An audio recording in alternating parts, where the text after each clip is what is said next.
음성어를 하겠습니다.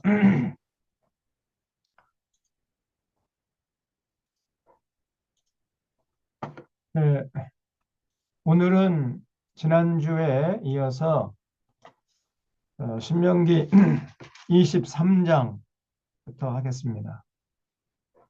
신명기 23장의 전체적인 내용은 더불어 살라는 거죠. 더불어 살라. 그래서 23장 1절에는 이제 고환이 상한 자, 음경이 잘린 자, 이런 자들은 후대가 끊어진다. 그런 얘기죠. 그리고 사생자는 지난주에 마무제르라고 해가지고 여기서는 근친 상간에 의해서 태어난 자, 이런 의미가 있습니다. 그래서 근친 상간 이거는 굉장히 그 당시에도 이 율법이 주어지던 그 시대는 지금부터 한 4천 년 전인데 그 시대는 그 인류가 번창하기 전이거든요. 그래서 근친 상간이 굉장히 많았죠. 근데 그때 벌써 하나님께서 근친 상간을 경계하라고 말씀하시는 거죠. 또 여기서는 이제 또 이방인 사이에서 이방인과 유대인 사이에서 태어난 자라고도 이제 할 수 있습니다. 근친 상간이나 어떤 이방인과 유대인 사이에서 태어난 자 이런 자들은 여호와의 총회에 들어오지 못한다. 그래서 그것을 경계하라는 겁니다. 그래서 이방 족속들과의 결혼을 우리 하나님이 극히 경계하라고 그랬어요. 왜냐하면은 어떤 뭐 인종 차별적인 차원에서가 아니라 그 우상 숭배에 빠질 것을 하나님이 염려하시는 거죠. 그다음에 3절부터는 이제 그 암몬 사람과 모압 사람 이 사람들이 그 민수기에서 봤죠. 민수기 25장에서 그 거짓 선지자 발람이 이제 물러나면서 발락에게 그 미모로 이스라엘의 청년들을 유혹하면은 다 이제 그 유혹에 넘어가 가지고 우상을 섬기게 될 것이요. 이렇게 지혜를 빌려주고 물러갔죠. 그 결과로 결국 이스라엘 백성들이 우상 숭배하다가 전멸당할 뻔했잖아요.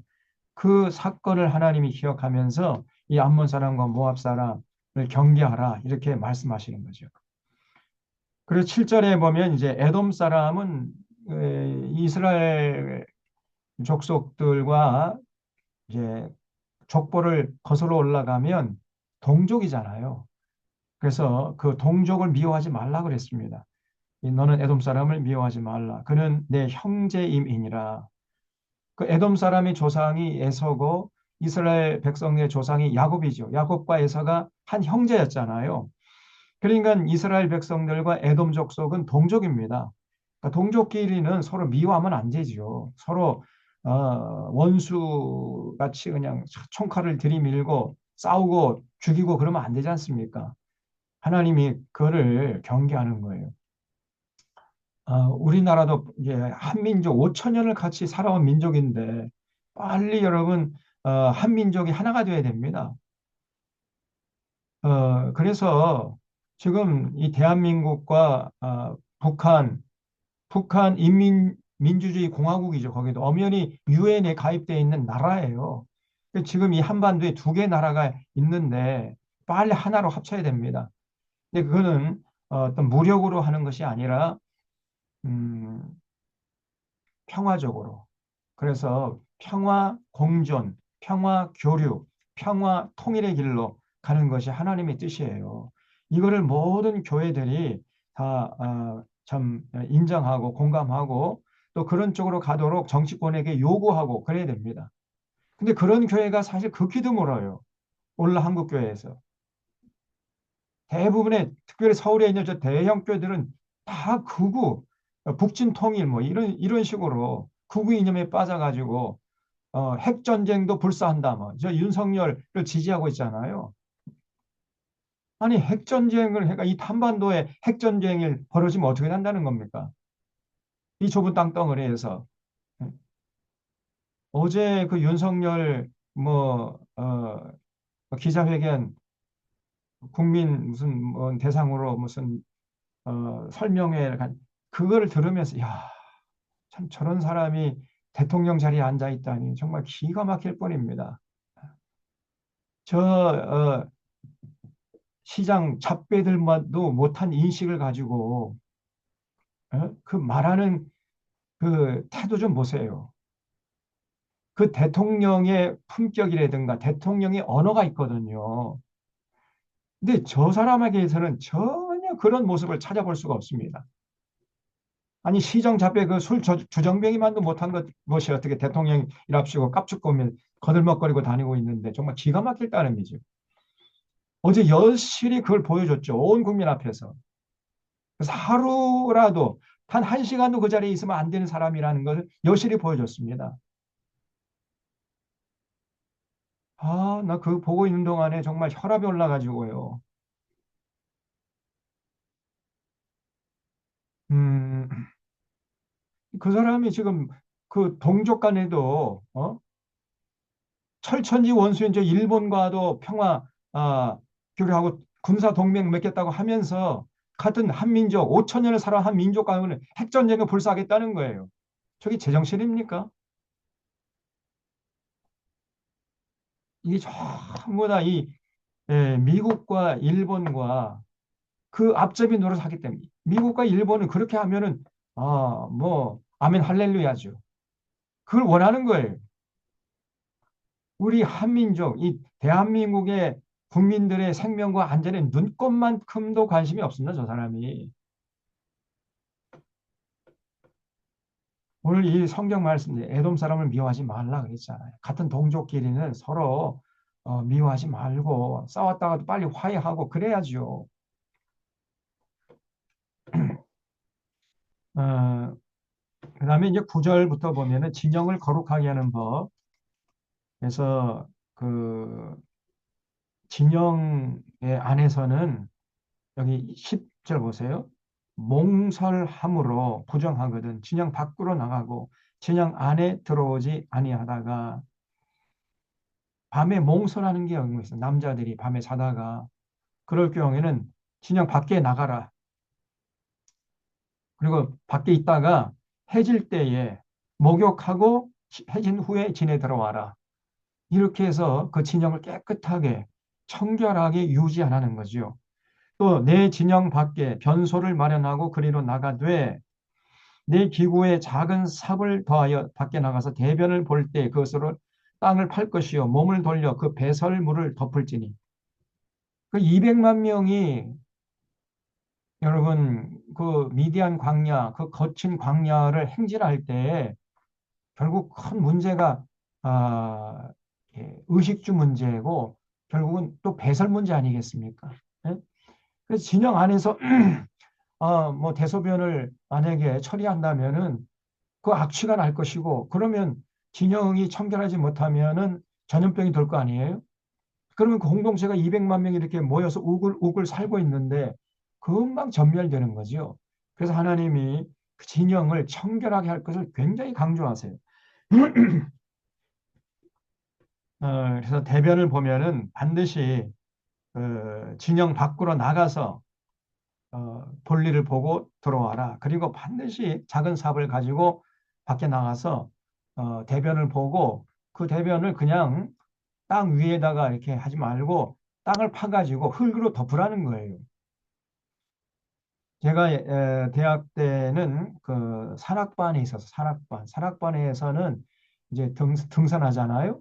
등산할 때 그 큰일 보면은 그 큰일 볼 때는 뭐 아니 나 화장실 갔다 오겠다 뭐 그런 얘기 하기 그렇잖아요. 다 아침에 뭐 식사하고 그러는데 그럴 때 이제 하는 은어가 있습니다. 이게 뭐냐면은 독수리 잡으러 갔다 온다. 독수리 그건 이제 큰 그 화장실 갔다 온다는 얘기예요. 그래서 반드시 산에 등산하면은요, 그 작은 삽을 갖고 다녀요. 그래서 그 이제 거기 화장실이 없으니까 그 등산하다가 뭐 볼일 볼 수도 있잖아요. 그럼 그런 다음에는 반드시 그걸 땅을 파가지고 흙으로 덮어야 됩니다. 그렇게 해야 돼요. 등산 객들은 그게 바로 그 에티켓이에요. 그게 예의 범절입니다. 또 요즘에 아침에 나가 보면은 이제 뭐 저런 강변에서 애완견 데리고 나와가지고 애완견하고 산책하는 이런 사람들이 많은데 서울이나 이런 경기도 같은 데서는 반드시 그 애완견이 이제 오줌을 누는 거야 뭐 어쩔 수 없습니다만은 그래 그 애완견이 결국 큰 이건 똥을 누잖아요. 그럼 반드시 집게하고 비닐 그를 갖고 가가지고 그 비닐에다가 넣어야 됩니다. 그렇게 하게 돼 있어요. 그리고 그것이 이제 보편적으로 다 상식적으로 다 그렇게 행동하게 돼 있어요. 만약 그렇게 하지 않으면은 사람들이 눈총을 받게 되는 거죠. 그리고 비난을 받으니까 대부분 사람들이 그럽니다. 근데 여기 광양에 와 보니까요. 그렇게 하는 사람들이 거의 없어요. 전부 다 그냥 아무 데나 그냥 똥오줌 넣게 만들고 그리고 휘파람 불고 가버립니다. 그러면은 이 동네가 다 더럽혀지잖아요. 어지러지지 않습니까? 그래서 이 개 주인들 그 개를 키우려면요. 거기에 필요한 자기 의무를 감당해야 됩니다. 그런 것까지도 하나님께서 이렇게 아주 세밀하게 말씀하신 거예요. 이 우주 만물을 창조한 하나님이 그 진영을 청결하게 하라. 그 공동체의 건강을 위해서 진영을 더럽히는지 절대 하지 말아라. 이렇게 말씀하시는 거예요. 이런 자상하신 분이 어디 있습니까, 여러분? 우리 하나님이 이렇게까지 자상하시다니까요. 그래서 이 광양이 참 그런 면에서는 정말 낙후돼 있어 보니까 또 주차 질서도 얼마나 어지러운지 알 수가 없어요. 아무 데나 그냥 세우고 가버려요. 아무 데나. 남들이 뭐 불편하든지 말든지 그냥 그 대로변 그 도로 한복판에 세우고 가버립니다. 1차선밖에 안 되는데. 그 참 기가 막혀요. 어떻게 그런 이 민주주의 시민으로서의 자격이 없는 사람들입니다.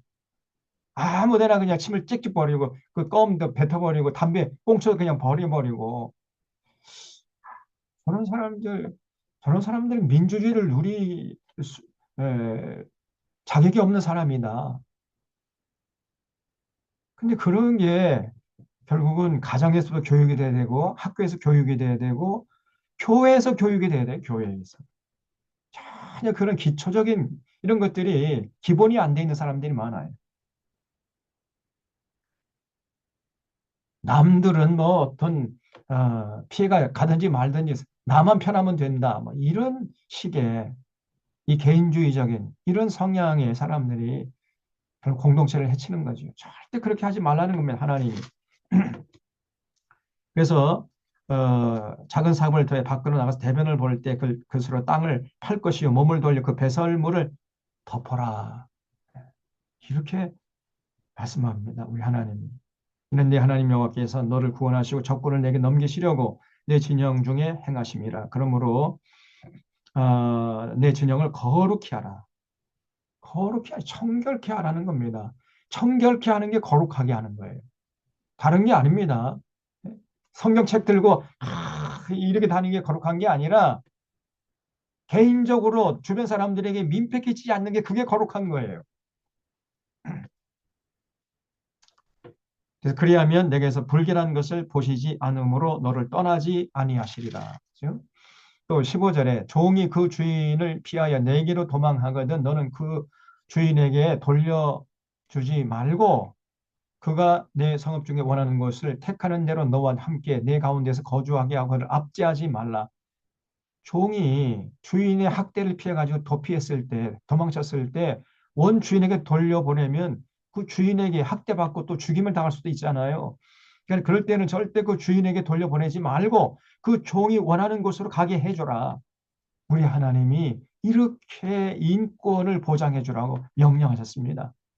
17절에 이스라엘 여자 중에 창기가 있지 못할 것이요 이스라엘 남자 중에 남창이 있지 못할지니 그래 몸 팔아가지고 번 돈 그걸 가지고 하나님께 헌금하거나 그런 거 하지 말라는 거예요. 그래서 18절에 창기가 번 돈과 개 같은 자의 소득은 어떤 손 하는 일이로든 내 하나님 여호와의 전에 가져오지 말라 그랬어요. 이 둘은 다 내 하나님 여호와께서 가정한 것임이니라. 그래서 여러분 헌금도요 아무나 할 수 있는 게 아니에요.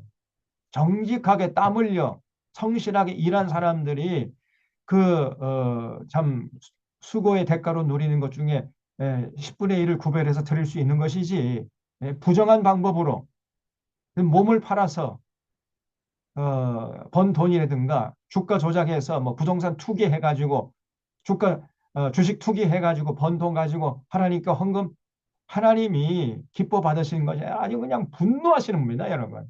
응? 그는 개 같은 자의 소득이 그런 걸 가지고 헌금하지 말라는 거예요. 어, 근데 옛날에 뭐 그 믿는 자들 중에서도 그 회사 운영하는 사람 사장이 자기 그 종업원들에게 근로자들에게 임금을 안 줘요. 임금을 떼먹어. 그리고 임금 떼먹고 도망치잖아. 그리고 나서는 그렇게 해서 부정하게 번 돈을 가지고 또 교회 와서는 하나님께 감사 헌금을 바쳐요. 그러면 교회에서는 야, 저 사람 믿음이 좋다고 막 또 선포를 해버리고 그런 사람이 이제 또 사람들에게 인정받고 야, 저 사람 헌금 많이 하고 예배 열심히 나오고 장로 시켜주자 해가지고 장로가 돼버려요. 그래서 오늘 한국 교회 이 에, 당의원들 이게 보면은 이제 특별히 대형 교회 같은데 이런 데는 돈 없으면요 장로도 못 됩니다.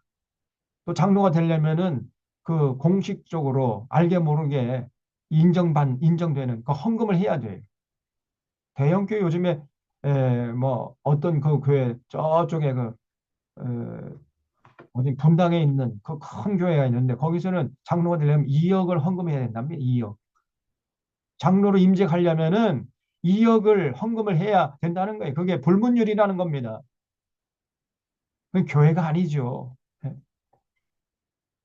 그러니까 그런 사람들이 그 돈을 어디서 벌겠어요? 정직하게 번 돈이 아니라 그냥 수당만 가리지 않고 부정부패하고 뇌물 받아먹고 부동산 투기하고 주가 조작해가지고 이렇게 번 돈을 가지고 하나님께 헌금을 하고 그리고 교회는 또 사람 믿음 좋다 선포해 버리고 우리 하나님은 전혀 그런 자들 기뻐하지 않습니다. 개 같은 자의 소득이에요. 한국 교회가 얼마나 타락했는지 예. 창기가 번 돈, 개 같은 자의 소득 이거는 절대 헌금하지 마라. 하나님이 암만 해봤자 받지 않는다는 거예요. 여호와께 가증한 것이에요. 이거는. 또 19절에 내가 형제에게 구워 주거든 이자를 받지 말지니 그래서 동족에게 돈을 꿔주면은 이자 받으면 안 돼요. 원금은 주면 좋고 안 줘도 괜찮고 그런 정도 그런 자세를 취하라는 거예요. 그 돈의 이자, 식물의 이자, 이자를 낼 만한 모든 것의 이자를 받지 말아라. 이거를 우리가 오늘 이 시대에 적용하면요. 같은 교인들끼리 돈 꿔주고 이자 받아먹고 이런 짓 해서는 안 된다는 겁니다. 타국인이라면은 돈을 꿔줄 경우에 적정한 정도의 이자는 받을 수 있어요. 그래서 타국인에게 내가 꿔주면 이자를 받아도 되거니와 내 형제에게 꿔주거든 이자 받지 말라. 형제라는 건 이제 동족이죠. 같은 이스라엘 그 백성들끼리는 돈을 꿔주고 이자 받아먹고 그런 짓 하지 말라는 거예요. 그래서 같은 교회 안에서 이 고리대금하고 말이죠. 예? 돈 100만 원 꿔주고 뭐 한 달 만에 뭐 이자를 뭐 50만 원 내라. 이 고리대금업자들 이런 자들을 용납하면 안 돼요, 교회가. 지금 이 서울의 남대문이나 이런 그 그, 저, 지하도 같은 데 보면은 환전상들이 지금은 어떤지 모르겠습니다만은 환정상들 뭐 달러 바꿔주고 뭐 돈을 뭐 거기서 이제 또 뭐 수수료 챙기고 또 돈 꿔주고 뭐 고리대금 받아먹고 이렇게 하는 사람들이 있는데 그런 사람들이 대부분 대형교회 에, 장로 권사가 되어 있습니다. 절 그러니 그런 교회가 어떻게 건강할 수 있겠느냐 말이에요. 음, 음, 그래서 절대 이자놀이 하지 말아라. 21절 내 하나님 여호와께 서원하거든 갚기를 더디 하지 말라. 하나님께서 반드시 그것을 내게 요구하시리니 더디면 그것이 내게 죄가 될 것이라. 서운했으면 반드시 이행을 해야죠. 서원을 신중히 해야 되고 서원하면 반드시 이행을 해야 됩니다. 내가 서원하지 아니했으면 무죄하리라. 그러나 내 입으로 말하는 것은 그대로 실행하도록 유의하라. 무릇 자원한 예물은 내 하나님 여호와께서 내가 서원하여 입으로 언약한 대로 행할지니라. 또 내 이웃의 포도원에 들어갈 때에는 마음대로 그 포도를 배불리 먹어도 되지만은 그러나 그릇에 담아서는 안 되는 거지요. 그거는 도둑이죠. 배가 고파가지고 지나가다가 포도원이 있어가지고 포도 따 먹을 수 있습니다. 그런 정도는 하나님께서 용서하고 그건 죄가 안 된다는 거예요. 그러나 아니 그 포도園들어가가지고 배불리 먹고 나오면서 또 그거를 부대에다가 담고 나오면 안 되지요. 네? 그거는 도둑질 아닙니까? 절대 그런 짓을 하지 말라는 거예요. 그래서 여러분 우리가요 예를 들어서 뭐 이제 그 슈퍼마켓 같은 하는 이런 믿음의 사람들이 어떤 배고픈 사람이 어 와가지고 뭐 빵 하나 이렇게 훔쳐 먹을 수 있어요. 그럼 그걸 만약에 발견했다 할지라도 그거는 용납하고 그냥 모른 채 해주고 그냥 가게 해줘야 돼. 그렇다고 해서 그거 빵 한 개 먹고 두 개 먹고까지는 괜찮은데 빵을 싸가지고 호주머니에 넣고 이렇게 숨겨 나오면 그거는 이제 도둑질, 그건 용납할 수가 없는 거죠. 아니 가난한 이웃이 예? 배가 고파가지고 굶주리다 못해서 빵 한 개 훔쳐 먹는 그거 가지고 너 이놈의 새끼 너 도둑질했어 경찰서 가자 이렇게 하면 안 됩니다. 오히려 그 사람에게 좀 더 그 한 보자기 싸서 보내야죠. 우리 믿는 자들이 그렇게 해야 돼요. 그렇게 이제 하지만은 그러나 그렇다고 해가지고 보따리 싸고 와가지고 막 푸대 넣어가지고 만약에 그런다면 그거는 이제 경찰서에 신고해야죠. 어, 이걸 우리가 요즘에도요, 적용할 수 있어요. 여러분, 뭐죠? 뷔페 같은데, 이제 결혼식장 가가지고, 뷔페 같은데 가가지고, 먹다 보면, 야, 맛있어요. 맛있어가지고, 그냥 다 이렇게 보더니, 거기서 배불리 먹는 거야. 누가 뭐라고 합니까? 그래서 맛있다 해가지고, 그냥 또 뷔페에 차려진 그 음식을 많이 접시에 담아와가지고, 그걸 슬그머니 이제, 비닐 봉지에 싸가지고 나오는 사람이 있어요. 그런 짓 하면 안 됩니다. 거기서 배불리 먹고 말아야지. 맛있다고 해가지고 집에 가서 또 먹어야 되겠다 해가지고 그걸 갖고 또 싸고 나와요? 제가 언제 한번 그 동티모르에 여기 순천에 뭐 유명한 목사가 있다 해가지고 그분이 이제 안내해서 동티모르 선교지를 갔다 왔죠. 여기 지금 참 이정래 권사님 같이 갔다 왔어요. 근데 그분이 이제 다음날 동팀을 도착해가지고 호텔에서 아침 식사를 하는데, 아니, 그 식빵을 가득 접시에 담아 오더니, 주섬주섬 이렇게 뭡니까? 어떤 봉지를 가져와가지고 그 안에 넣는 거예요. 그래서 제가, 아니, 목사님 뭐 하십니까? 그랬더니, 이거 선교헌지 가가지고 가난한 그 이웃에게 나눠주려고 하니까 목사님도 빨리 와서 저기 저 토스트 많으니까 가져와가지고 그 좀 싸세요 그러더라고. 그 동티모르 그 현지 주민들에게 가난한 이웃들에게 나눠주자고 도둑질 하자는 거예요 저보고. 제가 얼마나 기분이 나쁘든지. 예? 여러분 그 성경을 읽겠다고 초를 훔치면 됩니까 안 됩니까? 하나님이 일을 하려면은 과정도 깨끗해야 되고 결과도 정직해야 되지요. 결과만 좋으면 된다. 그런 식으로 해가지고 모든 수단방법 가리지 않고 하나님 일을 하겠다. 그것이 사탄적입니다. 절대 그런 용납해서는 안 돼. 아니 뷔페 아침에 식탁에 호텔 사람들이 자기들이 다 계산해가지고 음식을 만들어 놨을 텐데 그거를 그냥 하나로 싸가지고 종업원이 못 보는 사이에 다 해가지고 봉지에 싸가지고 나와서 선기현지에 가난한 이웃에 나눠주겠다. 이게 도둑놈 심보지. 그게 어떻게 하나님의 일입니까, 그게?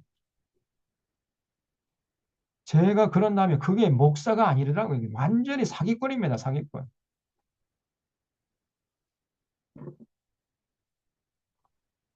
각 교회 다니면서 선교 이렇게 하고 있다. 그래 선교 헌금 좀 보내달라. 이렇게 하면서 결국은 제 뱃속 챙기는데 이 종교 사기꾼이죠, 이게. 자, 기가 막힙니다. 왜냐하면 이 성경을 모르기 때문에 그래요, 성경을. 예. 포도원에 들어갈 때는 그 포도원 안에서는 마음껏 먹을 수 있어요. 그러나 그걸 가지고 그릇에 담아 와서는 안 되잖아요. 그건 도둑질이죠. 그 정도 구별을 못 합니까?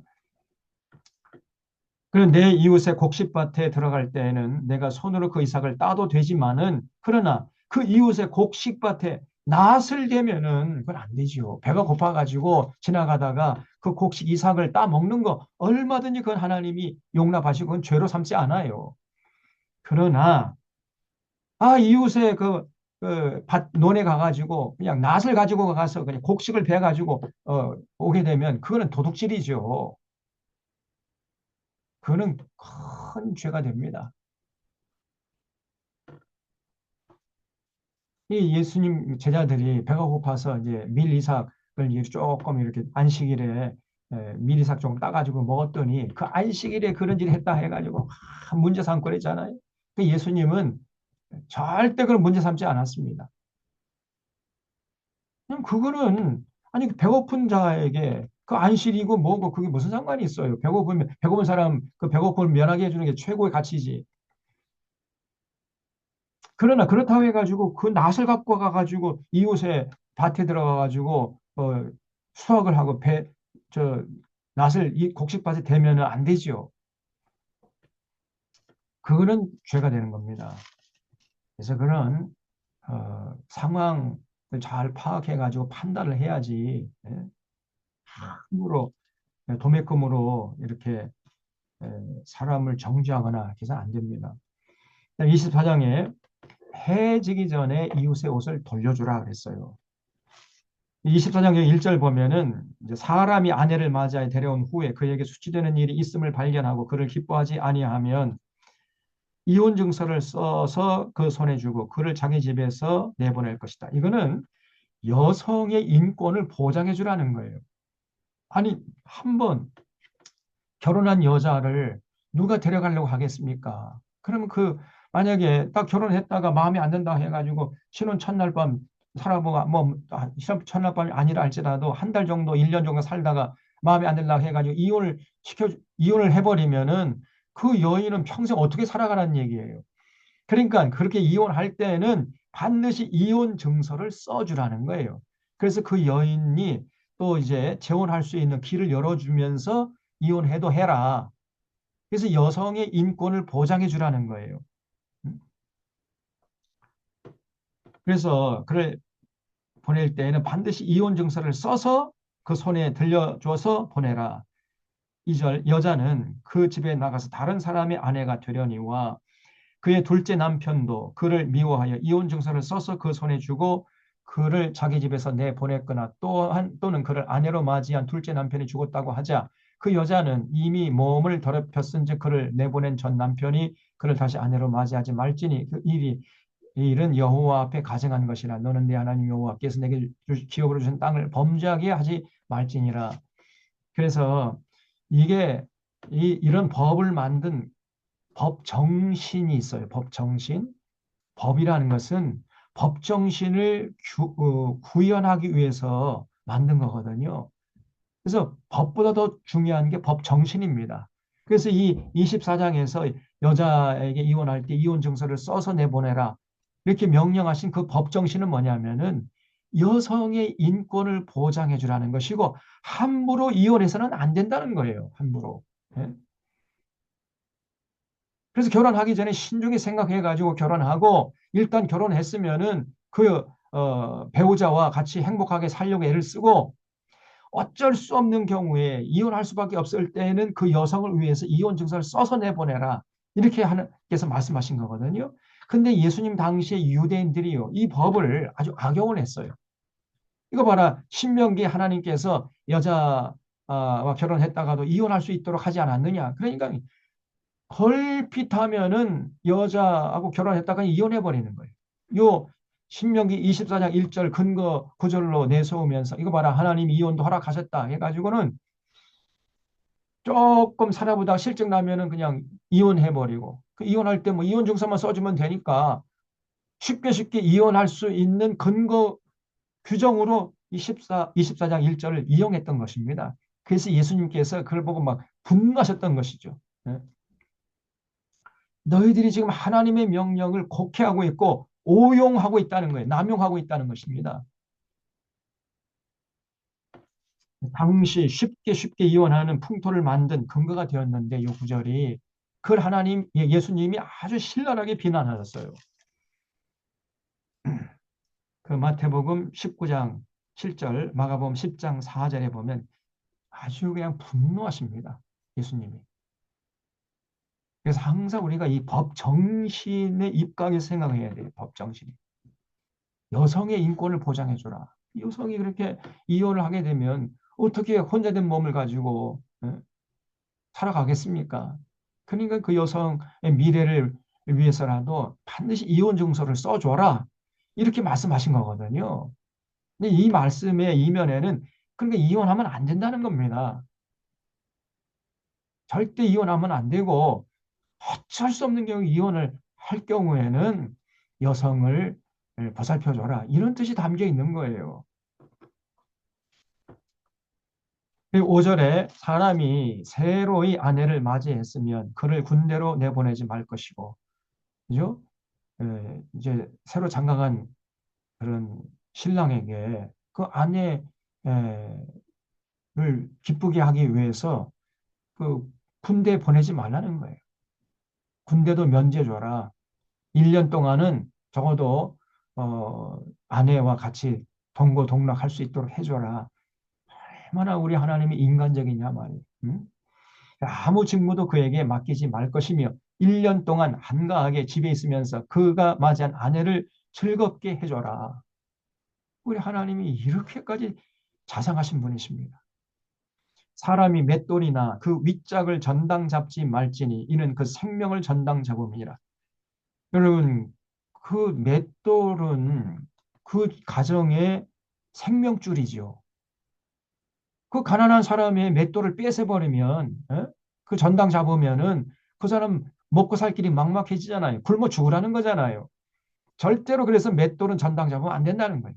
또 맷돌 그 윗짝도 전당 잡아버리면 밑에만 있으면은 윗짝이 없으면 아무 쓸모가 없는 거죠. 밑에 거는. 그래서 반드시 맷돌이나 그 윗짝 이런 전당 잡으면 안 된다는 겁니다. 그거는 그 생명을 전당 잡는 거나 마찬가지예요. 절대 그런 악한 짓을 하면 안 됩니다. 자기가 좀 돈이 있고 힘이 있다 해가지고 가난한 사람들 그 숨 쉴 수 있는 공간마저도 뺏어버린다면은 이거는 큰 죄가 되는 거예요. 음, 그 다음에 여기 10절 보세요. 내 이웃에게 무엇을 구워줄 때에 너는 그 집에 들어가서 전당물을 취하지 말라 그랬어요. 쉽게 말해 갑질하지 말라는 거예요. 돈 꿔준다고 해가지고 그 집에 들어가서 전당 잡을 걸 자기가 직접 가져오면 안 된다는 겁니다. 너는 밖에 있으라는 거예요. 너는 밖에 서 있고 내게 구워주는 자가 내게 꾸는 자가 전당물을 밖으로 가지고 나와서 내게 줄 때까지 넌 밖에서 기다려. 돈 꿔준다고 해가지고 뭐 어깨에 힘이 들어가고 돈 꿔주는 사람에게 막 갑질을 하는 이런 사람이 있죠. 그거는 아주 하나님이 분노하시는 악한 짓이에요. 그래서 더불어 살아야 더불어.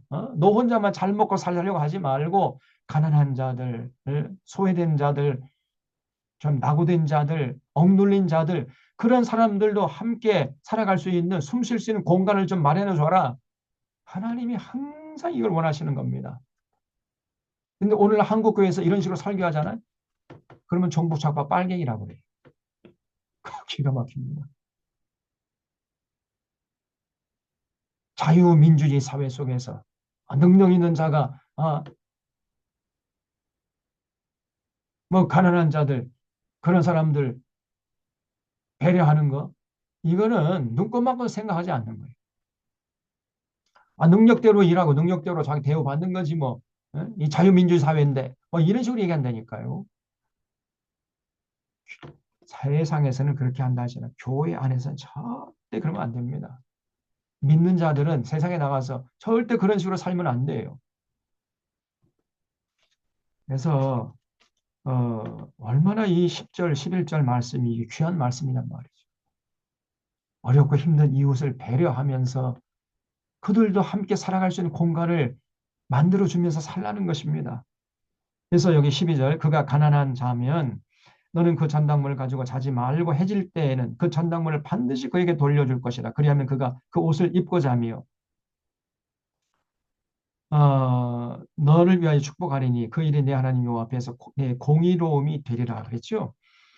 그래서 가난한 자가 이제 전당포에 가가지고 가난한 자니까요. 옷 한 벌밖에 없는 거예요.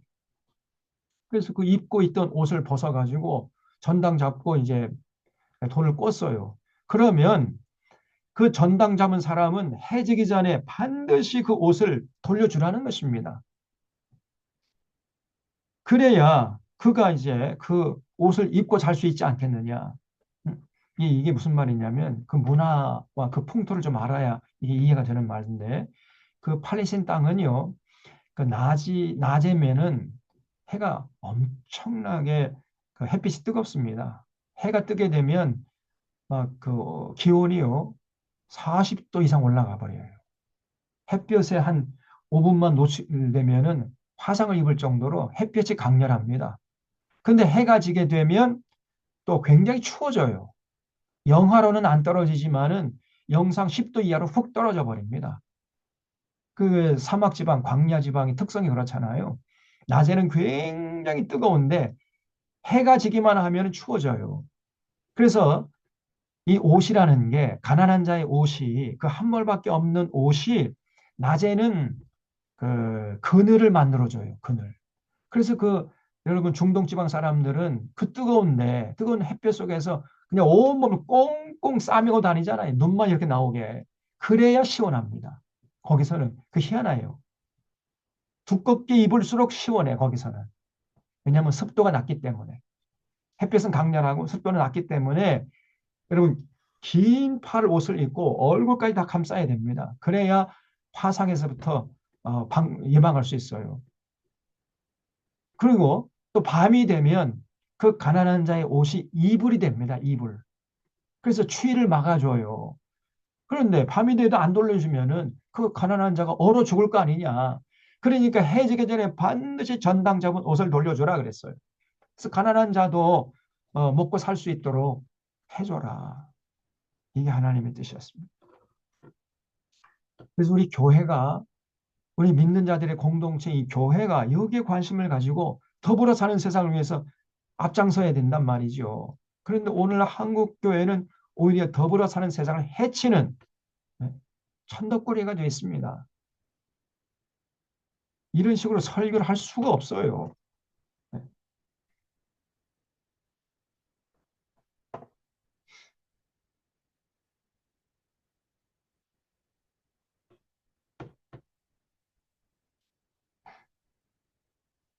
그다음에 14절에 공궁하고 비난한 품꾼은 너희 형제든지 내 성문 안에 우거하는 객이든지 그를 학대하지 말고 그 품삯을 당일에 주고 해진 후까지 미루지 말라 그랬어요. 만약 일을 시켰으면 해지기 전에 품삯을 줘야죠. 그래야 그 노동자도 품삯을 받아가 집에 돌아가서 먹고 마시고 아이들 교육시키고 그럴 거 아닙니까? 근데 저도 품삯을 안 주면 어떡합니까? 그 노동자가 쫄쫄 굶을 거 아니에요. 그래서 만약에 미루게 되면 그가 가난함으로 품삯을 간절히 바람이라 그가 너를 여호와께 호소하지 않게 하라. 그렇지 않으면 그것이 내게 죄가 될 것입니다. 그래서 아니 물론 요즘에 사장님들도 어렵죠. 그래도 여러분 회사 자기를 위해서 일한다 생각하지 말고 한개 공동체다 이렇게 해서 사장님도요. 일단 그 근로자들 노동자들을 배려를 해야 됩니다. 일을 시켰으면은 적당한 때에 적당한 임금을 줘야 돼요. 근데 옛날 제가 조금 전에 말했지만은 지금은 그런 일이 별로 없지만 옛날에 이 노동자들 임금 떼먹고 그걸 가지고 와서 교회에서 헌금하고 막 이런 짓을 했단 말이죠. 이 기복 사상이 있거든요. 하나님께 어떤 돈을 가지고라도 헌금하면 하나님이 뭐냐 막 10배, 100배, 20, 30배, 10배, 30배, 100배로 그냥 돌려준단 말. 그러니까 막 어떤 목사는요. 하나님이 헌금하면은 그 100배로 돌려주니까 미리 그 축복의 씨앗을 심어라 해가지고 미리 헌금하라는 거예요. 그러면 하나님이 그 헌금한 것에 100배로 뻥 튀게 해가지고 갚아준다. 이런 식으로 설교하니까 이 순진한 이 성도들이요. 그 노동자들에게 돌아갈 임금을 주지 않고 그걸 가지고 와서 교회에서 헌금했다니까. 그러면 또 이제 막 축복을 남발하고 교회에서는 강단에서.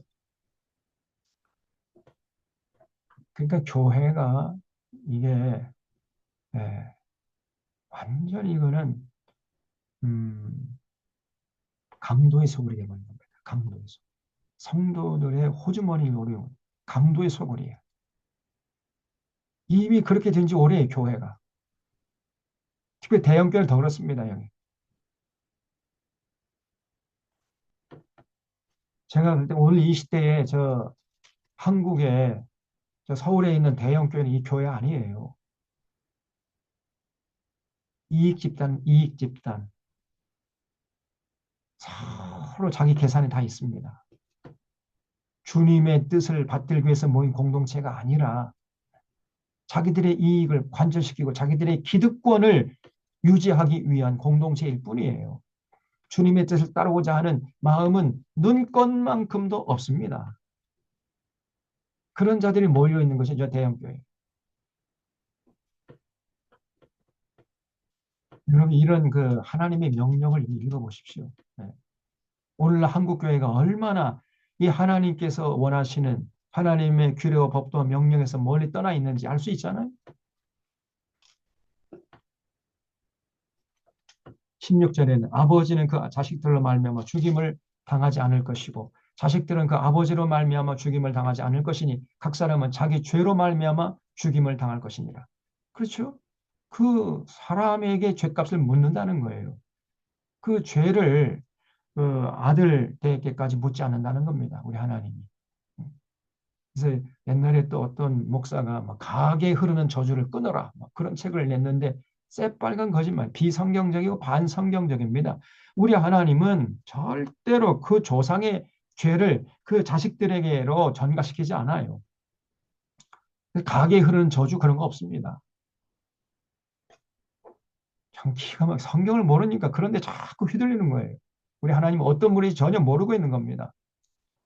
아니 그 죄를 지금 그 사람에게 죄값을 묻는 하나님이시지 그 이상 절대로 하나님이 죄값을 묻지 않아요.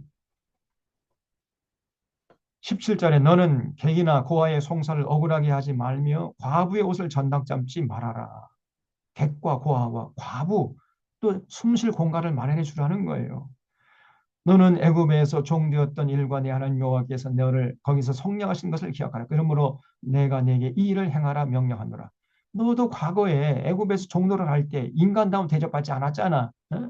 그래서 하나님이 너를 구원해가지고 너희들 인간다운 대접을 받을 수 있도록 살게 해주셨잖아. 그러니까 너희들도 그런 고아나 객이나 과부들의 그 인권을 보장해 주라. 그래서 더불어 사는 세상을 만들라. 개구리 올챙이적 생각하라는 거예요. 19절에 내가 밭에서 곡식을 벨 때에 그 한 못을 밭에 잊어버렸거든. 다시 가서 가져오지 말고 나그네와 고아와 과부를 위하여 남겨둬라. 그리하면 내 하나님 여호와께서 내 손으로 하는 모든 일에 복을 내리시리라. 추수할 때에도 가난한 자들 생각해가지고 전부 추수하지 말고 좀 남겨놓고 추수하라는 거예요. 좀 남겨놓고. 그래야 그 남겨진 것을 가지고 객이나 고아나 과부들이 먹고 살 수 있지 않겠느냐. 만약에 추수하다가 곡식을 떨어뜨렸건 다시 가서 주워오지 말고 그냥 내버려 두라는 것입니다. 이렇게 해서 그 사회가 좀 여유가 있어야 돼요. 응? 가난한 자들을 배려하는, 응? 서민들을 배려하는. 아니, 부자들이나 기득권층들은 이 사람들은 다 잘 먹고 잘 살고 그 뭐 3, 4대까지 먹을 수 있는 양식이 다 이미 다 준비돼 있잖아요. 그러나 가난한 서민들은 한 끼 먹을 양식이 급한 거 아닙니까? 그러니까 그런 사람들 배려해야지. 예. 그래야 더불어 사는 세상이 되는 것이고, 그래야 그 사회가 평안한 것이고, 그래야 그 나라가 외적의 침략을 이겨낼 수 있는 거 아니겠습니까? 가난한 사람들 죽어라 죽어라 하게 되면은 누가 외적에 침략했을 때 그 나라를 위해서 목숨을 걸고 싸우겠냔 말이에요. 또 이 기득권자들은 전 군대도 안 가고 다 그냥 밑거래처럼 빠져나가잖아요. 저 윤석열이 저놈은 저뭐 부동시라는 게 부동시. 또 새빨간 거짓말입니다. 그리고 군대 안 갔잖아요. 군대도 안 갔다 온 놈이 무슨 이 국군을 통제한다는 겁니까? 통치한다는 거예요. 정말 기가 막힌 일들이 지금 한국 사회 속에서 벌어지고 있는데 이런 하나님이 개인의 행복과 사회의 평안과 국력의 부강함을 위해서 말씀하신 것들을 주목하고 지켜야 되는데 지금 한국 교회가 전혀 이런 데 관심이 없고요. 한국 사회도 이미 기득권자들은 모든 면에서 기득권을 누릴 뿐이지 책임을 의무를 감당할 생각을 안 하는 거예요. 기득권자들 세금도 좀 많이 내야 됩니다. 저 스위스나 스웨덴이나 이런데 그런 데는요 똑같은 뭐 예를 들어서 교통 법규를 어겼을 때라도 똑같이 에, 어, 벌금을 매기는 것이 아니고 좀 사회 높은 지위에 있는 사람이라든가 돈이 많은 부자들에게는 훨씬 더 무거운 벌금을 매긴다는 거예요.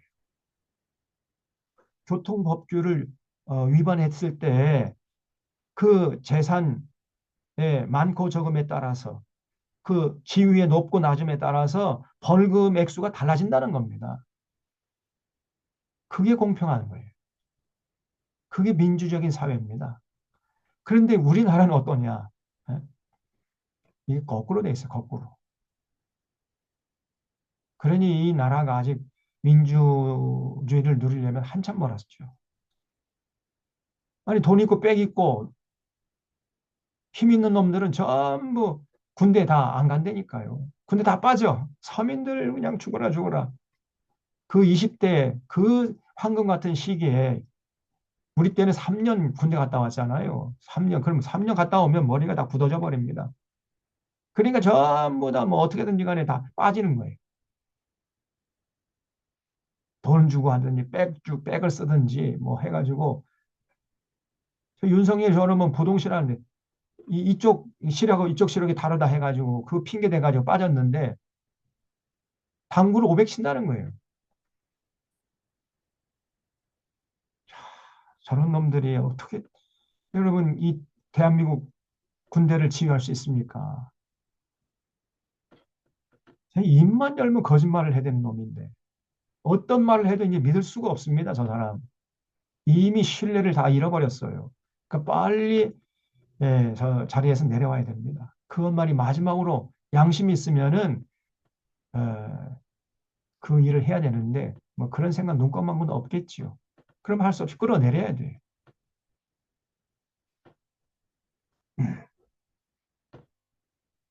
그래서 여기 식구들 보면 만약에 추수할 때 밭에 잊어버렸거든. 다시 가서 가져오지 말고 나그네와 고아와 과부를 위해 남겨둬라. 그러면 내 하나님 여호와께서 내 손으로 하는 모든 일에 복을 내려주실 것이다.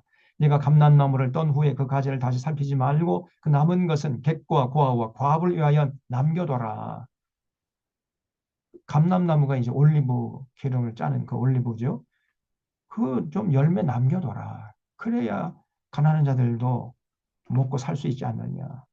내가 내 포도원의 포도를 딴 후에 그 남은 것을 다시 따지 말고 객과 고아와 과부를 위하여 남겨둬라. 너는 애굽 땅에서 종되었던 것을 기억하라. 이러므로 내가 네게 이 일을 행하라 명령하노라 그랬어요. 그래서 이 더불어 살라는 그런 차원에서 계속 그렇게 하나님이 말씀하시는 겁니다. 그다음에 25장에서는 재판은 공정하게 사업은 정직하게 하라는 거예요.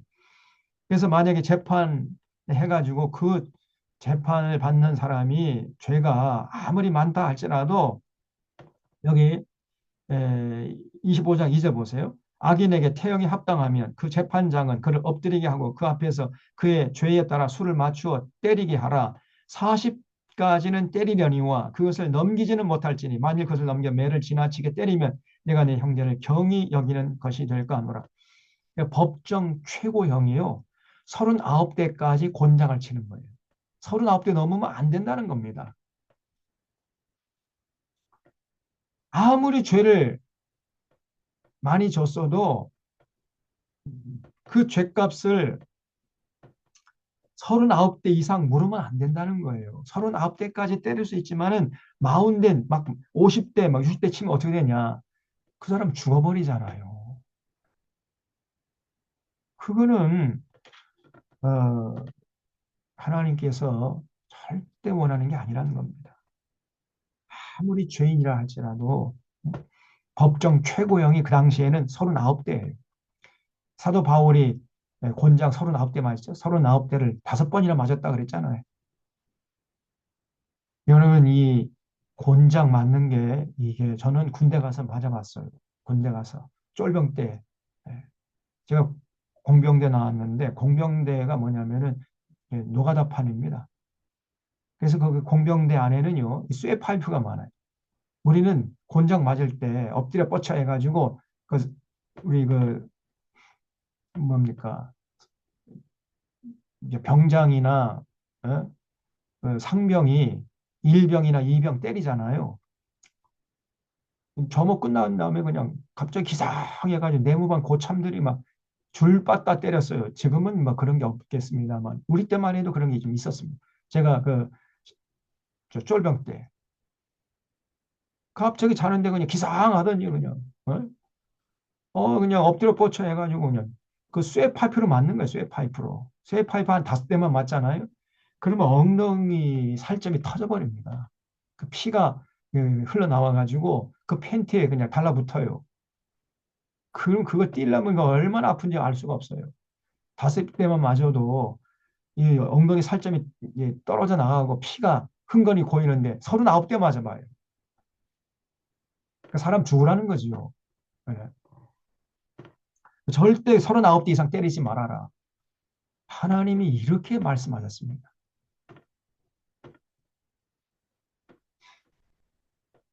또 이제 5절부터는 10절까지가 이제 수혼법이라고 그래요. 그 옆에다 수혼법 이렇게 적어 놓으세요. 어느 집안에 이제 형제들이 있는데 큰 형이 장가 가가지고 아기를 낳지 못하고 죽을 때, 그러면 그 둘째 형이, 그러니까 이제 이제 둘째 동생이 그 형수를 아내로 맞이해서 장가 가는 거예요. 그래가지고 결혼해가지고 아기를 낳으면은 그 아기는 자기 가문에 입적시키지 말고 그 형님의 가문에 입적시키라는 겁니다. 그래서 그 장자의 대를 이어가라. 이게 수혼법이에요. 그렇게 하라는 거예요, 하나님께서. 11절에 보면은 이제 두 사람이 서로 싸울 때 한 사람의 아내가 그 치는 자의 손에서 그의 남편을 구하려 하여 가까이 손을 벌려 그 사람의 음낭을 잡거든. 아니, 그러니까 남자끼리 싸우는데, 에? 그 자기 남편이라고 해가지고 남편 편을 듣고 들으면서 그 상대방 남편의 그 꼬추를 잡아. 그런 여자는 그 여인의 손을 찍어버려라 그랬어요. 그리고 내 눈이 그를 불쌍히 여기지만, 그래, 여기서 그건 남성 대명사를 받았는데 그녀죠, 그녀. 그녀를 불쌍히 여기지 말라. 아니, 그런 여자가, 여러분, 아니, 아내가 지혜롭게 행동을 해야 됩니다. 남자들 둘이 싸울 때 아무리 자기 남편이라 할지라도 잘 들어보고 남편이 잘못될 수 있으면은 남편이 잘못됐다고 해야지요. 예? 남편이 잘못하고 있는데도 자기 남편이라 해가지고 자기 남편 편을 들고 말이지. 그 상대방의 남자의 그 음낭을 잡아버리면 어떻게 되는 거예요? 아내라도 화해시키려고 해야지. 어떻게 함께 힘을 합해가지고 상대방을 공격하냔 말이에요. 그런 여자는 아주 자기 남편을 파멸시키는 미련한 여자라는 것입니다. 절대로 그를 불쌍히 여기지 말라 그랬어요. 그런 여자라면은 그 여자의 손을 찍어버려라. 손 잘라버리. 아이고, 제가 그런 그 연놈들을 봤어요. 그런 연놈들. 연놈들이라고 표현하지, 그것들. 예. 어떻게 짝짝꿍 돼가지고, 예. 온갖 부정부패하고 자기 에, 이권을 챙기기 위해서는 수당방관 가리지 않고 권력을 남용하고 그런 놈이 있잖아요. 제 연놈이. 그 저기 좀 용산에 있습니다. 그래. 나라가 망하든지 말든지 국민들은 죽든지 말든지 그런 것들이 무슨 지도자라고 말이 깝죽대고 앉아있냐 말이. 그 여인의 손을 찍어버려라. 쉽게 말하면 그런 여자는 살아갈 가치가 없다는 겁니다. 아, 저 이 윤석열, 김건희 그리고 그를 따르는 이 똘마니 이 정치 검찰들 이 한 줌도 안 되는 것들이 이 나라를 완전히 그냥 지금 너무 혼란스럽게 하잖아요. 저런 것들은 이제 정말 이번 기회에 다 싹 쓸어버려야 됩니다. 절대 불쌍히 여기면 안 돼요. 그 여인의 손을 찍어버려라. 불쌍히 여기지 말라는 그런 것들은. 이거는 인간이 아닙니다. 사람 대접받을 가치가 없는 것들이에요. 13절에 너는 내 주머니에 두 종류의 저울추 곧 큰 것과 작은 것을 넣지 말 것이며 내 집에 두 종류의 곧 큰 것과 작은 것을 두지 말 것이요 온전하고 공정한 저울추를 두며 온전하고 공정한 되를 둘 것이라 그리하면 내 하나님 여호와께서 내게 주시는 땅에서 내 날이 길리라. 그래서 이런 일을 행하는 모든 자 악을 행하는 모든 자는 내 하나님 여호와께 가증하니라 그랬죠. 그러니까 장사할 때에도 정직하게 성실하게 장사하는 거예요. 거짓 저울과 거짓 추를 써가지고 부당 이득 취득하면 안 된다는 겁니다. 개발 정보 빼내가지고 그러면 그 3급인가 2급인가가 되면은요 국가 기밀 문서를 그 열람할 수 있는 권한이 생겨요.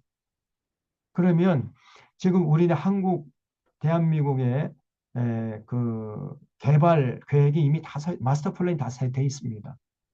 그는 극비거든요. 그런 극비를 자기가 권력을 남용해가지고 지위를 이용해서 그 개발 정보 빼가지고 미리 선점해서 투기를 해. 그러면 이제 한 5년 지난 다음에 그 아주 한적했던 땅이 말이죠. 개발이 돼요. 그러면 땅값이 그냥 수십 배 올라 버립니다. 그러면 그냥 앉아서 떼돈을 버는 거예요. 그런 짓을 지금 사실은 우리나라 재벌들이 해왔던 겁니다. 그 대표적인 재벌이 바로 롯데라는 재벌이에요. 그래서 여러분 롯데백화점 그 어, 보세요. 롯데백화점이 있는 곳에는 반드시 지하철이 들어섭니다. 어떻게 그렇게 예, 백화점이 들어서는 곳마다 그 밑에 지하철이 들어설까요? 개발 정보를 빼낸 거예요. 전부 다 이거 권력자들과 결탁해가지고 미리 개발 정보 빼내가지고 미리 선투자하는 거죠. 그러면 이제 조금 있다가 세월이 흐르면은 거의 개발이 돼요. 그러면 그 땅이 이제 노른자 땅이 아니고 황금알을 낳는 거위가 돼버립니다. 그렇게 해가 땅 짚고 헤엄치 식으로 지금 돈을 벌어온 거예요. 재벌들. 그러니까 이제 권력자들에게 또 뇌물을 갖다 바치지 않을 수가 없는 거예요. 절대 그렇게 해서는 안 된다는 겁니다. 거짓 저울과 거짓 추를 쓰지 말아라. 그 부동산 어, 개발 정보 빼가지고 그 윤석열이 하고 김건희 장모가 거의 전문가잖아요. 응? 그러니까 이제 권력이 필요했던 것이고 그래서 이제 윤석열을 이제 잡은 거지요. 그 전에는 양재택이라는 사람, 뭐 검사, 이 김건희는 이 검사들하고 놀아난 거예요. 이게.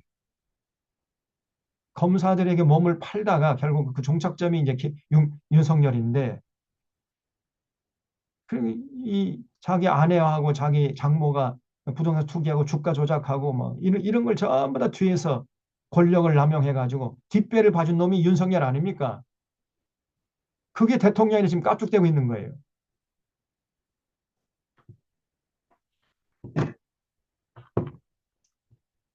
우리 하나님 보실 때는 저런 것들은 지옥의 안방에 이미 예약해 있는 것들입니다. 그래서 온전하고 공정한 저울추와 공정한 되를 반드시 두라는 거죠. 그래서 어, 부당 이득 취득하면 안 된다. 그거 가지고 헌금하는 거 하나님 절대 기뻐하지 않습니다. 그리하면 내 하나님 여호와께서 내게 준 땅에서 내 날이 길리라. 이런 일을 행하는 모든 자, 악을 행하는 모든 자는 내 하나님 여호와께 가증한 거예요. 네. 그래서 교회가 그런 짓을 하는 사람들을 예, 준엄하게 꾸짖어야지요. 그런데 오히려 그런 자들을 지금 비호하고 있잖아요. 이게 목사 장로들이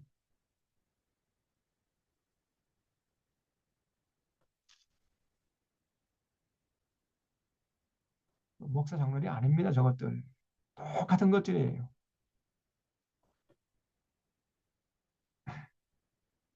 그다음에 26장에서는 토지의 첫 산물을 하나님께 바쳐라. 그래서 어, 이제 농사를 지은 다음에 생산된 농산물 첫 수확물은 하나님께 바치라는 겁니다. 그래서 이제 그걸 바치면 이제 그거 가지고 그 레위인들이 먹고 살 수 있게 되는 것이죠. 그래서 여기 26장 2절에 하나님 여호와께서 내게 준 땅에서 토지의 모든 소산의 만물을 거둔 후에 그것을 가져다가 광주에 담고 내 하나님 여호와께서 그 이름을 두시려고 택하신 곳으로 그것을 가지고 가서 그래서 여러분 그 6월절이나 그다음에 오순절이나 초막절 이 세 번의 절기는 반드시 하나님이 자기 이름을 두시 택하신 곳 다시 말하면 중앙 성소에서 예루살렘 성전에서 제사 드리라 그랬잖아요. 제가 지난번에 말씀드렸죠. 음, 그래서 어, 하나님께 감사하는 자세를 잃지 말라는 겁니다. 그리고 12절 보면은 셋째 해 곧 11조를 드리는 해에 내 모든 소산의 11조 내기를 마친 후에 그것을 레위인과 객과 고아와 과복에 주어 내 성읍 안에서 먹고 배부르게 하라. 그리할 때 내 하나님 여호와 앞에 아뢰기를 내가 성물을 내 집에서 내어 레위인과 객과 고아와 과부에게 주기를 주께서 내게 명령하신 명령대로 하였사오니 내가 주의 명령을 범하지도 아니했고 잊지도 아니하였나이다. 그래서 해마다 드리는 11조가 있는가 하면은 3년째 되는 해에는 또 3년마다 드리는 11조가 따로 있었어요. 그러니까 3년째 되는 해는 해마다 드리는 11조 드리고 또 3년째마다 드리는 11조가 따로 있으니까 3년째 되는 해에는 10의 2조를 드려야 했던 거죠. 10의 2조. 11조, 매년 드리는 11조 외에 또 다른 11조를 드려라. 그러면 그 또 다른 11조는 어디에 쓰느냐? 가난한 자, 그죠? 어, 객이나 과부나 고아에게 줘가지고 그들을 먹고 살 수 있도록 도와주라는 겁니다.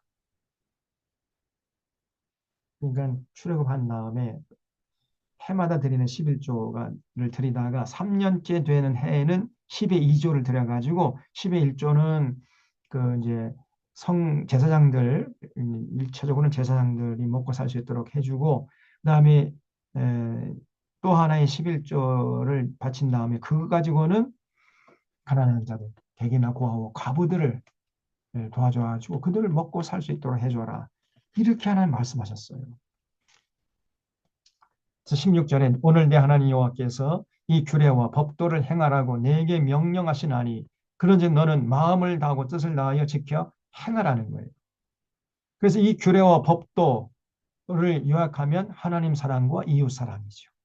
하나님을 사랑하면서 하나님 사랑하는 자는 세상에 나가서 더불어 사는 세상. 그래서 가난한 자들, 낙오된 자들, 억눌린 자들도 함께 인간다운 삶을 살 수 있는 세상을 만들기 위해서 헌신하라. 이게 하나님의 명령의 핵심이에요.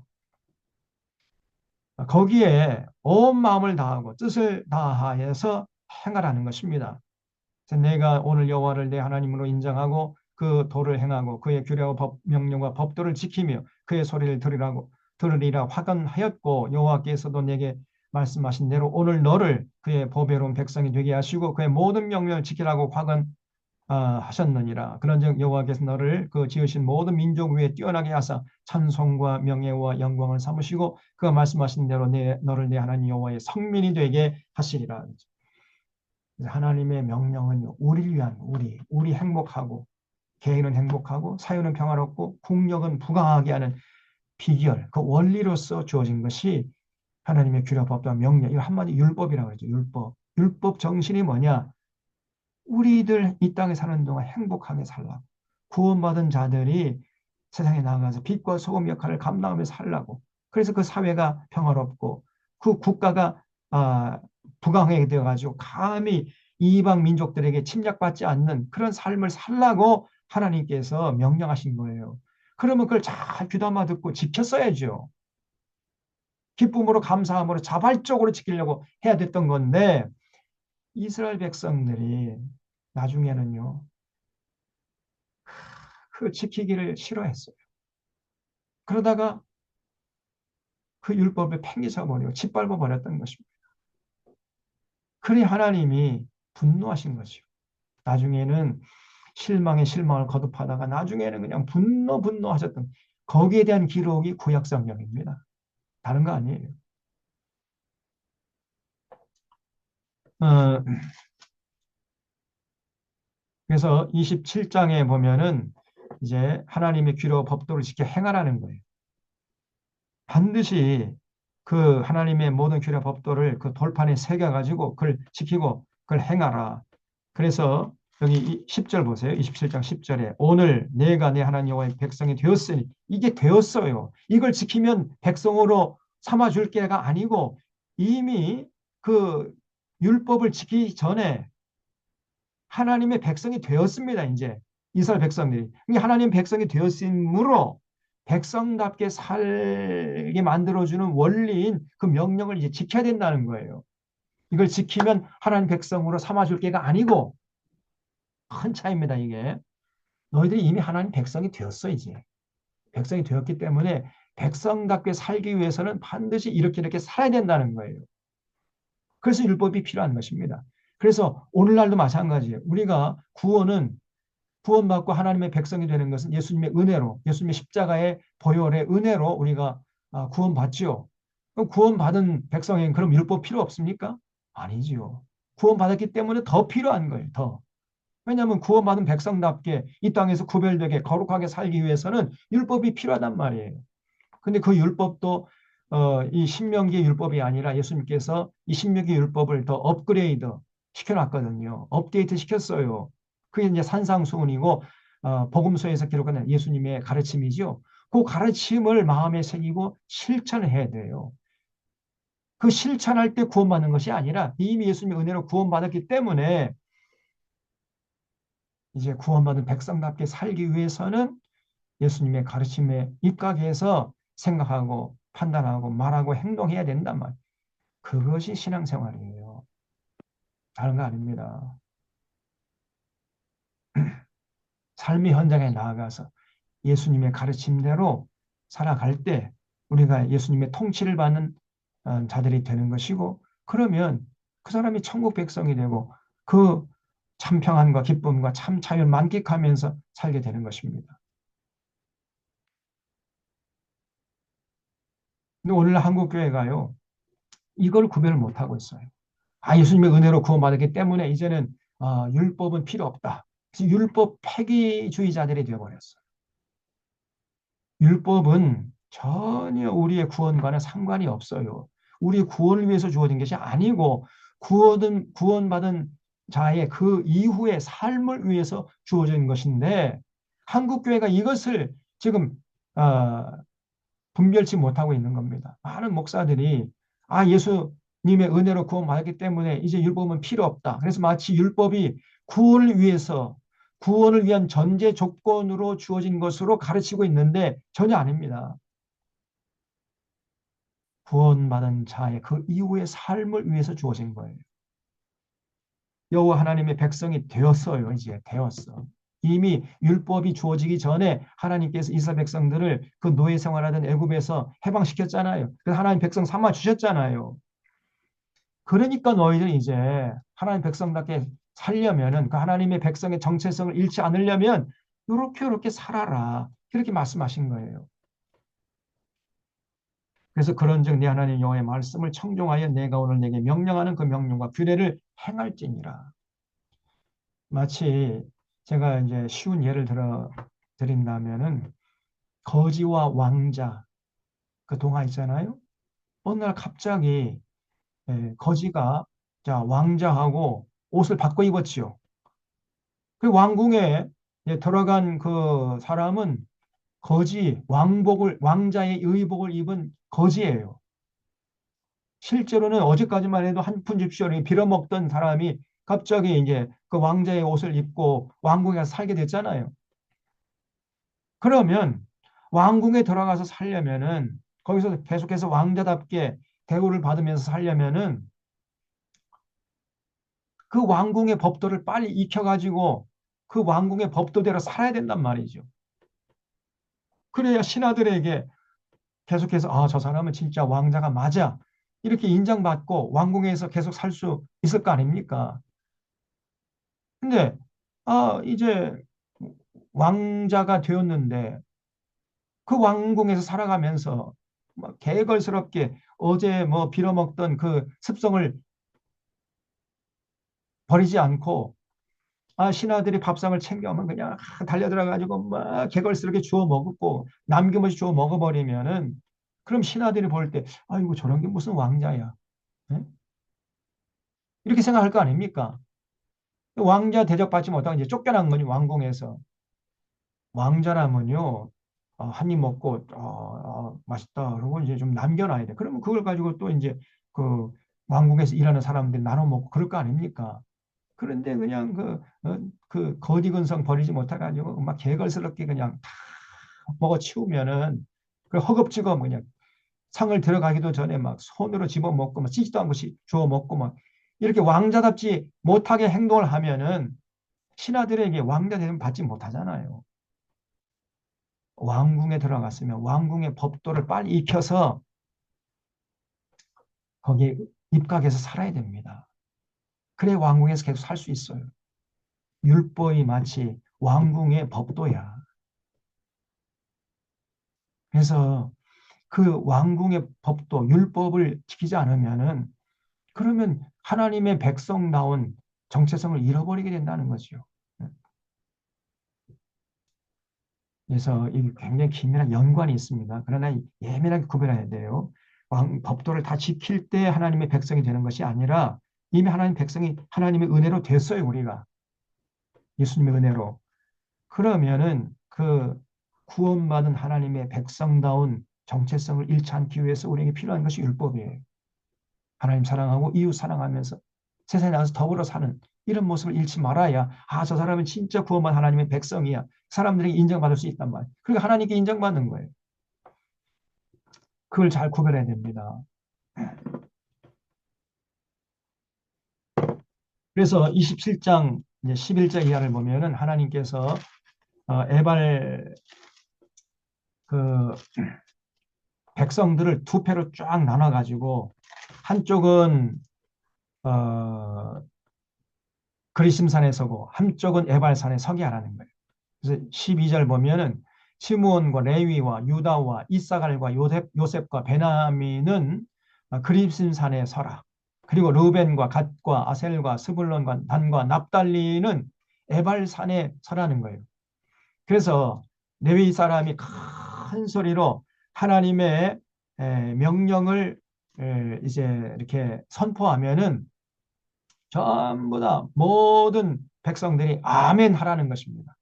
그래서 만약에 그 아멘 한 대로 지키면은 복을 받고 지키지 않을 때 저주받을 것임을 상징적으로 메시지를 전하기 위해서 한쪽 편은 그 그리심산에 한쪽 편은 에발산에 서게 해가지고 하나님 명령을 그런 상태에서 하나님의 명령을 이제 선포하면 전부 다 아멘 하라는 거예요. 그래서 15절 보세요. 장색의 손으로 조각하여 부어 만든 우상은 여호와께 가증하니 이것을 만들어 은밀히 세우는 저주를 받을 것이라 할 것이 모든 백성 응답하여 말한 아멘 해라는 거예요. 하라는 거예요. 또 그 부모를 경홀히 여기는 자는 저주를 받을 것이라 할 것이요 모든 백성은 아멘 할지니라. 그 이웃의 경계표를 옮기는 자는 저주를 받을 것이라 할 것이 모든 백성은 아멘 할지니라. 맹인에게 길을 잃게 하는 자는 저주를 받을 것이라 할 것이 모든 백성은 아멘 할지니라. 계속해서 하나님의 명령이 이제 반포가 되면 이제 아멘 하라는 거예요. 예, 그 반드시 지키겠습니다. 지킬 때 복을 줄 것이고 지키지 않을 때 너희들 저주할 것이다. 그 말씀에 동의한다는 거예요. 20절에 그 아버지 아내와 동침하는 자는 그의 아버지 하체를 드러냈으니 저주를 받을 것이라 할 것이 백성은 아멘 할지니라. 짐승과 교합하는 모든 자는 저주받을 것이라 할 것이 모든 백성 아멘 할지니라. 그의 자매 곧 그의 아버지의 딸이나 어머니의 딸과 동침하는 자는 저주받을 것이라 할 것이 모든 백성은 아멘 할지니라. 장모와 동침하는 자는 저주를 받을 것이라 할 것이 모든 백성은 아멘 할지니라. 그 이웃을 암살하는 자는 저주를 받을 것이라 할 것이 모든 백성은 아멘 할지니라. 무죄한 자를 죽이려고 뇌물을 받는 자는 저주받을 것이라 할 것이 모든 백성은 아멘 할지니라. 이 율법의 말씀을 실행하지 아니하는 자는 저주를 받을 것이라 할 것이요 모든 백성은 아멘 해라. 그래서 하나님의 명령을 반드시 지키라는 거예요. 그걸 강조하십니다. 지킬 때 그 삶의 현장에서 복을 주시겠다는 거예요. 지키지 않으면 삶의 현장에 저주할 것이다. 그래서 삶의 현장에서 하나님의 명령을 지키고 와서 제사 드릴 때 그 제사가 유효한 것이지 그 삶이 뒷받침되지 않는 제사는 절대 하나님이 받아들이지 않는다는 겁니다. 그는 무효가 아니고요. 하나님은 분노케 하는 거예요. 분노케. 삶이 뒷받침되지 않는 예배. 그는 백날 예배 드려봤자 헛일이라는 거예요. 오늘날 여러분 우리가 삶의 현장에서 6일 동안의 삶의 현장에서 하나님의 뜻을 받들어서 하나님 사랑하고 이웃을 사랑하고 더불어 사는 세상을 위해서 헌신하다가 와서 예배 드려야지. 그 예배가 의미가 있는 것이지. 세상에 나가서 6일 동안 살 동안은 세상 사람보다 더 세속적으로 속물 인간으로 자기만 위해서 그냥 자기 뱃속 챙기고 수당먹고 하지 않고 살다가 와서 제사 예배 드리는 이런 짓을 하면은 우리 하나님이 기뻐하시는 것이 아니라 분노하신다는 거예요. 분노. 그래서 모든 교회 강단에서는 삶을 강조해야 돼, 삶을. 여러분, 예배 드리는 것도 중요하지만 더 중요한 것은 여러분의 삶의 현장에서 하나님의 뜻을 따라 사는 것입니다. 하나님의 그 공의와 정의를 강물처럼 흐르게 하는데 앞장서시고 거기에 관심을 가지고 헌신하십시오. 이런 설교가 주가 돼야 돼요. 근데 정반대입니다. 삶은 전혀 강조하지 않고 여러분 열심히 예배드리고 열심히 기도하고 열심히 헌금 많이 바치면 하나님이 여러분에게 복을 주실 것입니다. 이런 식의 설교가 거의 대부분이에요. 완전히 거짓말입니다. 전혀 성경적이지가 않아요. 그걸 기복신앙이라고 해요. 기복신앙. 기복신앙 혹은 번영신앙. 거기에 지금 한국교회가 빠져 있는 거죠. 그래서 이 한국교회를 개혁해야 됩니다. 더 이상 이거는 이대로 놔둬서는 절대 하나님을 기쁘시게 할 수가 없습니다.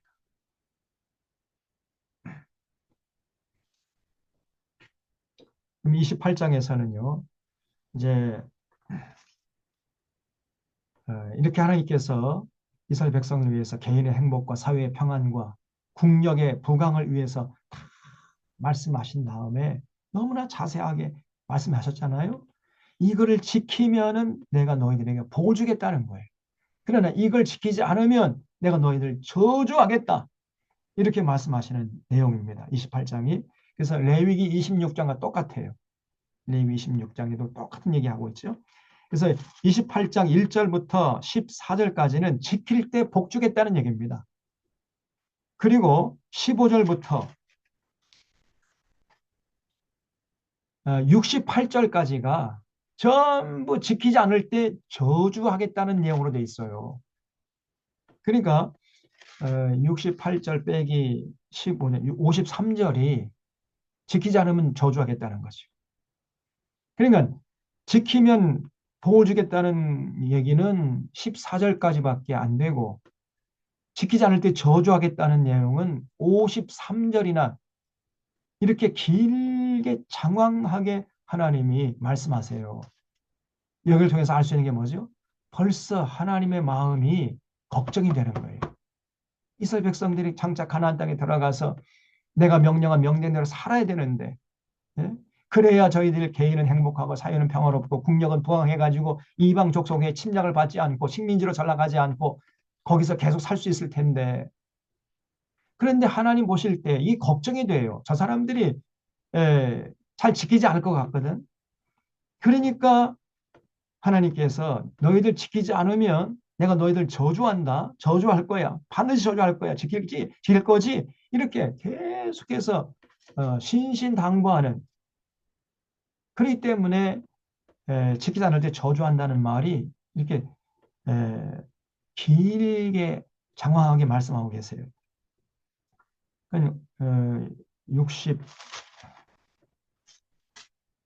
68절 빼기 15, 14절 하면 54절이잖아요. 54절이면 어떻게 됩니까? 14, 14, 14. 거의 4배 정도가 됩니다. 지킬 때 복을 주겠다는 말씀과 지키지 않을 때 저주하겠다는 말씀을 비교해 보면 지키지 않을 때 저주하겠다는 말씀이요. 지킬 때 복 주겠다는 말씀보다 4배나 더 길어요. 벌써 이 하나님이 이스라엘 백성들의 미래를 바라보면서 걱정하고 계신다는 걸 알 수 있어요. 염려하는 마음이 여기에 배어 있단 말이죠. 우리 하나님의 걱정은 예나 지금이나 마찬가지입니다. 구원받은 백성들이 이제 하나님의 뜻을 받들어서 더불어 살아가는 세상을 위해서 헌신했으면 좋겠는데 안 그렇거든요. 이 사람이라는 게. 안 그래요.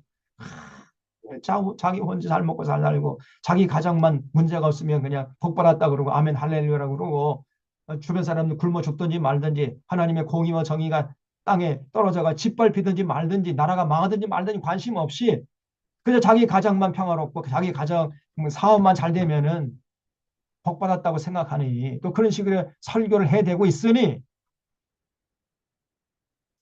하나님이 걱정이 되는 거예요. 이런 식으로 살아가면은 절대 하나님께서 복을 줄 수 없습니다. 하나님이 분노하시는 거예요, 분노.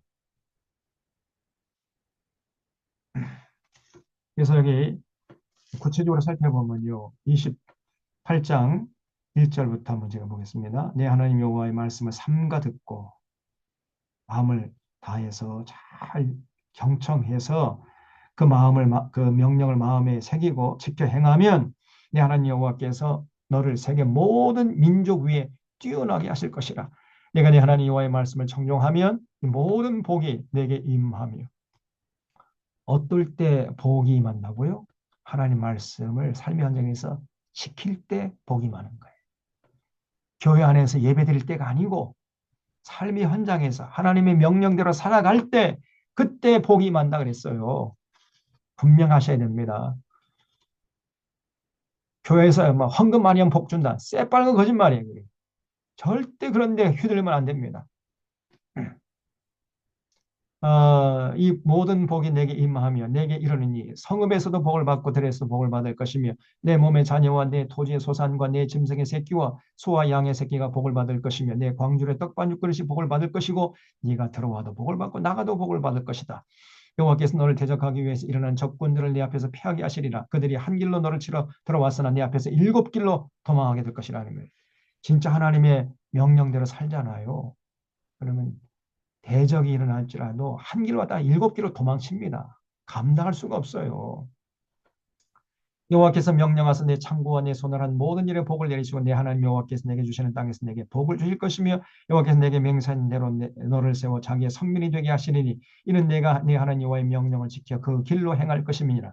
땅의 모든 백성이 여호와의 이름이 너를 위하여 불리는 것을 보고 너를 두려워하리라. 여호와께서 내게 주리라고 내 조상들의 맹세하신 땅에서 내게 복을 주사 내 몸의 소생과 가축의 새끼와 토지의 소산을 많게 하시며 여호와께서 너를 위하여 하늘의 아름다운 복을 여시다 내 땅에 때를 따라 비를 내리시고 내 손으로 하는 모든 일에 복을 주시니 내가 많은 민족에 꽂을지라 너는 꾸지 아니할 것이요 여호와께서 너를 머리가 되고 꼬리가 되지 않게 하시며 위에만 있고 아래에 있지 않게 하시리니 오직 너는 내가 오늘 내게 명령하는 내 하나님 여호와의 명령을 듣고 지켜 행하라. 여기까지 나와야 됩니다. 듣고 끝나면 안 돼요. 듣고 반드시 마음에 새겨서 행해야 됩니다. 지켜 행해야 돼요. 실천해야 됩니다. 성경은 연구의 대상이 아니라 실천의 대상 책이에요. 실천하기 위해서 우리가 지금 성경 공부하는 것이지 이 머릿속에 지식을 쌓기 위해서 공부하는 게 아니에요.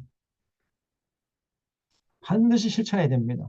내가 오늘 너희에게 명령하는 그 말씀을 떠나 저러나 우러나 치지 아니하고 다른 신을 따라 섬기지 아니하면 이렇게 복을 하나님이 주신다는 거죠. 그러나 15절부터는요, 이제 정반대예요. 만약에 내 하나님 여호와의 말씀을 순종치 아니하여 내가 오늘 내게 명령하는 그 모든 명령과 규례를 지켜 행하지 아니하면 이 모든 저주가 너에게 임하고 내게 이를 것이니 성읍에서도 저주받고 들에서도 저주받을 것이고 광주리와 떡반 그릇이 저주받을 것이고 내 몸의 소생과 토지의 소산과 내 소와 양의 새끼가 저주받을 것이며 내가 들어와도 저주받고 나가도 저주받을 것이다. 무슨 일을 할지라도 형통하게 될 일이 없을 것이라는 거예요. 그래서 내가 악을 행하여 그를 잊음으로 내 손으로 하는 모든 일이 여호와께서 저주와 혼란과 책망을 내리사 망하며 속히 파멸하게 하실 것이며 여호와께서 내 몸에 연병이 들게 하사 내가 들어가 차지할 땅에서 마침 너를 멸하실 것이며 여호와께서 폐병과 열병과 염중과 학질과 한재와 풍재와 썩는 재앙으로 너를 치시니 이 재앙들이 너를 따라서 너를 진멸하게 할 것이라. 내 머리 위에 하늘은 노시 되고 내 아래의 땅은 철 아니 하늘이 노시 되고 땅이 철이 되면 어떻게 됩니까? 농사 지을 수가 없다는 얘기죠.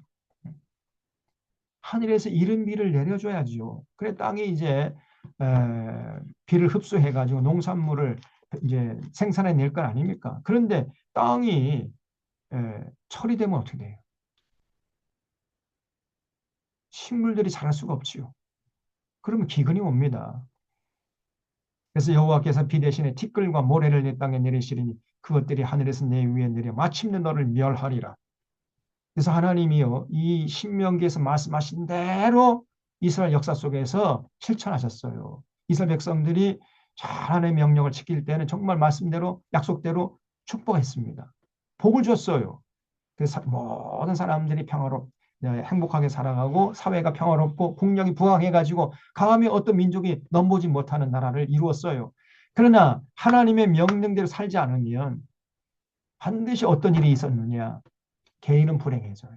사회는 불안해집니다. 국력은 약화돼가지고 이방 족속들에게 침략을 받아가 식민지로 전락하는 이런 역사를 기록했어요. 이게 이제 구약 성경의 기록입니다.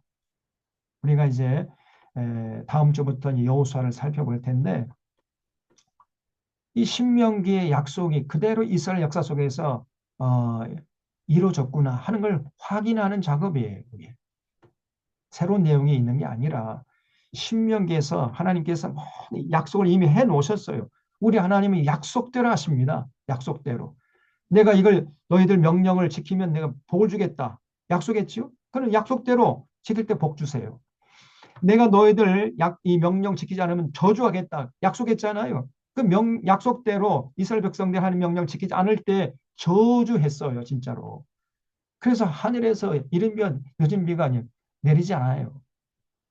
그러면 가뭄이 오고, 그럼 기근이 오고, 굶어 죽고, 전염병이 돌아서 이제 죽고, 또 이방 군대가 쳐들어와서 다 칼에 맞아 죽고, 성폭행 당하고, 청년들은 노예로 끌려가가지고, 죽을 고생하고, 이렇게 살았던 거예요, 이스라엘 백성들이.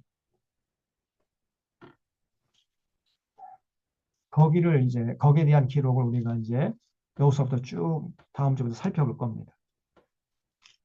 그래서 여러분, 하나님의 모든 명령은요, 반드시 현실이 됩니다. 저 윤석열, 저놈은 입만 열면 거짓말 하잖아. 대통령이라는 작자가. 아니, 시정잡배도, 자기 말하면은 그 말한 말에 책임을 지려고 하는데, 저놈은 그런 생각 눈꽃만큼도 없어요. 이번에도 뭐 끝장 토론하겠다. 뭐, 얼마나 시간이 걸리더라도 끝장 토론하겠다. 모든 의혹을 다 해소하겠다. 이렇게 말은 해놨잖아요. 그래서 조금 하다가 아이고 그만해라. 목이 아프다.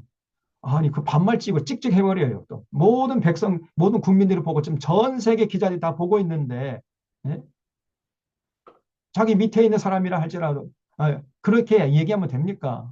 함부로 반말 찍찍해요. 국민들 앞에서 저거는 그 벌써 대통령이 아닙니다. 저건 대통령감이 아니고 저거는 이제 시정 잡배만도 못한 놈인데 대통령의 품이라 대통령의 언어 눈금망 찾아볼 수가 없잖아요. 전 술 주쟁뱅이에 불과한 겁니다. 저거는. 저런 놈이 대통령 자리에 앉아 있으니 이 나라가 어떻게 안전할 수 있겠어요. 그래서 여기 28장은 이제 제가 좀 시간이 지금 넘어가지고 다 한번 읽어봤으면 좋겠는데 이 28장 그 말씀 그대로 이스라엘 역사가 이제 이제 그렇게 이어갑니다.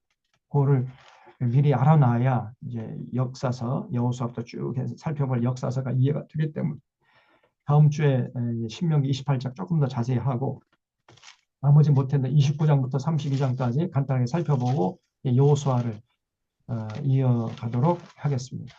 시간이 됐기 때문에 기도하고 마무리하도록 하겠습니다. 하나님 아버지 감사합니다. 오늘도 신명기의 말씀을 통해서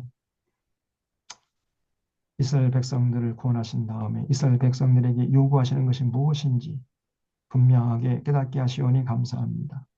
이런 신앙의 패러다임은 구약시대나 오늘 신약시대나 똑같다는 것을 잊지 않게 하시고 우리가 예수 그리스도의 은혜로 구원받은 하나님의 백성이 되었음을 확신하면서 이제 그러므로 구원받은 하나님의 거룩한 백성답게 살기 위해서 세상에 나가서 구별되게 살기 위해서 예수님께서 업데이트 시킨 그 산상수 예수님의 가르침을 따라 살아야 함을 잊지 않게 하시고 하나님 사랑하고 이웃 사랑하면서 더불어 사는 세상 위에서 앞장서는 참된 신앙인 될 수 있도록 인도하여 주시옵소서.